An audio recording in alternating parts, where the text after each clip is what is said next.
We must have peace if we are to honor and obey God. And so it's times like these that deacons should remind the church. The Bible teaches that the peace of Christ is to rule our hearts, since as members of one body we are called to peace.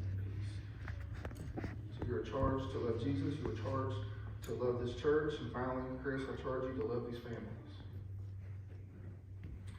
The most important task that you'll be given is to serve the families of Redeeming Grace Church.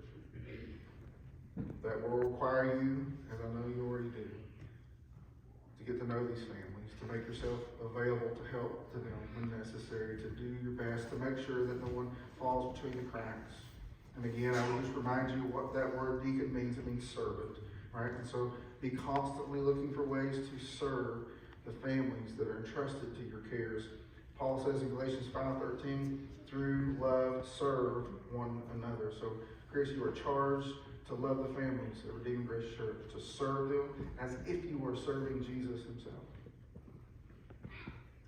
And quickly, I just want to charge you to inspire faithful ministries of service to one another, to the larger community, and to the world. I charge you to remind us that the Lord requires us to act justly, to love mercy, and to walk humbly with our God.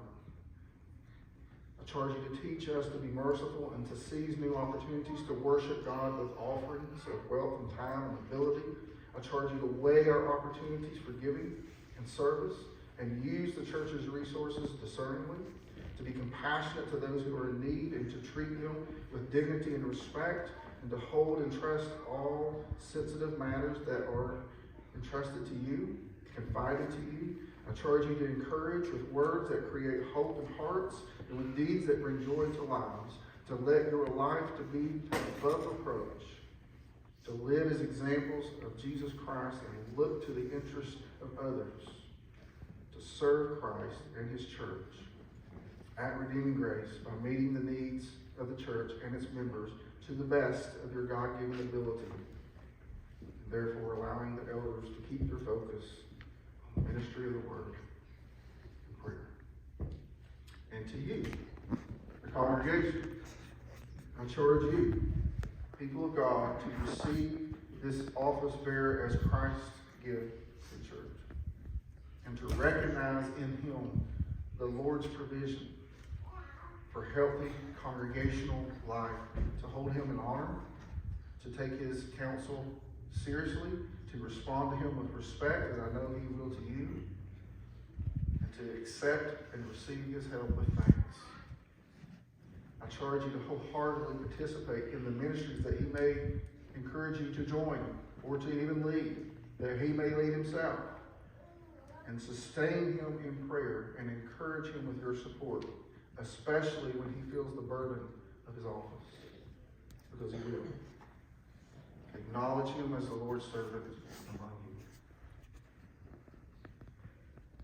I want to ask Miss Amy if she will come and stand beside Chris.